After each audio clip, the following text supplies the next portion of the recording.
Assalamualaikum dan salam satu Malaysia. PES 510 edisi 7 malam 9 Jun bersama saya Zaira Sri Zakaria. Perdana Menteri Datuk Seri Muhammad Najib Tun Razak mengumumkan peruntukan 10 juta ringgit kepada kerajaan negeri bagi tujuan baik pulih taman-taman Sabah selepas kawasan Gunung Kinabalu terjejas teruk akibat kejadian gempa bumi 5.9 pada skala Richter Jumaat lepas. 3 syur juga dicadangkan sebagai langkah pemulihan Taman Kinabalu. Ia merangkumi memasang alat pengesan gempa berteknologi tinggi di lokasi sesuai di Taman Kinabalu.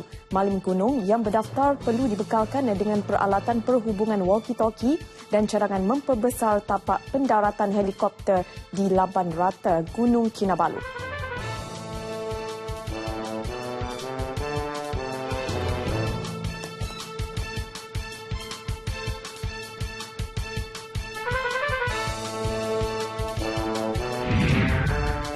Tempoh mengemukakan penyata taksiran bagi peniaga yang berdaftar di bawah Cukai Barang dan Perkhidmatan GST dilanjutkan sehingga 15 Jun. 12,000 syarikat yang layak dikenal pasti masih belum mengemukakan penyata masing-masing. Pada masa akan datang, kompaun sebanyak RM50,000 atau penjara 3 tahun atau kedua-duanya boleh dikenakan mengikut Akta GST 2014 kepada peniaga yang lewat.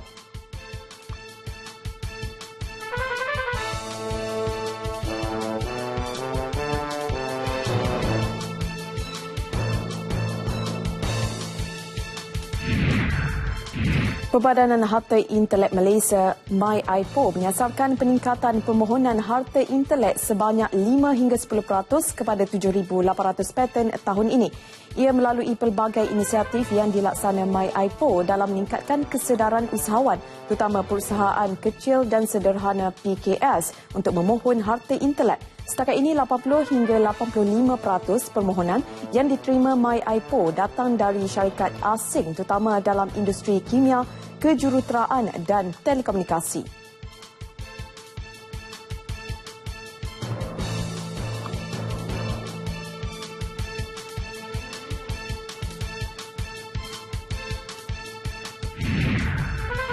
Iskandar Malaysia, satu contoh rantau ekonomi yang memenuhi kehendak pembentukan Komuniti Ekonomi ASEAN AEC bakal direalisasikan hujung tahun ini. Iskandar Malaysia tidak mengamalkan berat sebelah atau mendiskriminasi mana-mana negara untuk menyertai pasarannya selagi memenuhi syarat ditetapkan seperti mesra alam sekitar, kurang penggunaan buruh, menggalakkan pekerja berbakat dan modal intensif. Mana-mana negara dialu-alukan untuk melabur.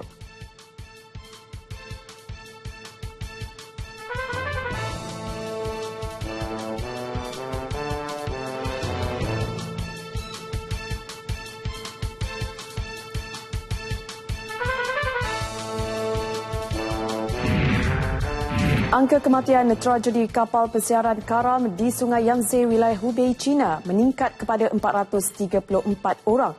Mangsa yang diselamatkan kekal 14 orang dan 8 lagi masih hilang.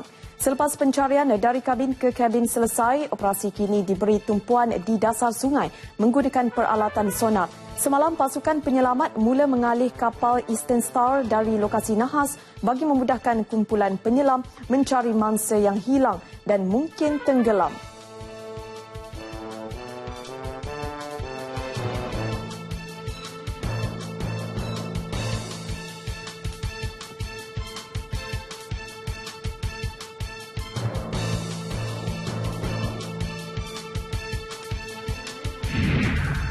Di Brazil, sekumpulan tahanan Joana di Pusat Pemulihan Akhlak di Bandar Franco da Rocha merusuh. 10 petugas pusat berkenaan dijadikan sebagai tebusan.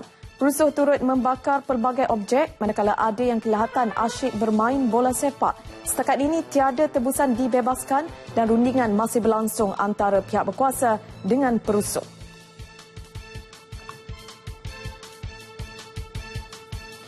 Baik saudara, untuk lebih banyak paparan kita ikuti Nasional 8 kurang sejam dari sekarang bersama Ivan Toh dan Rashikin Abdul Rahman. Dengan itu, Assalamualaikum dan salam satu Malaysia.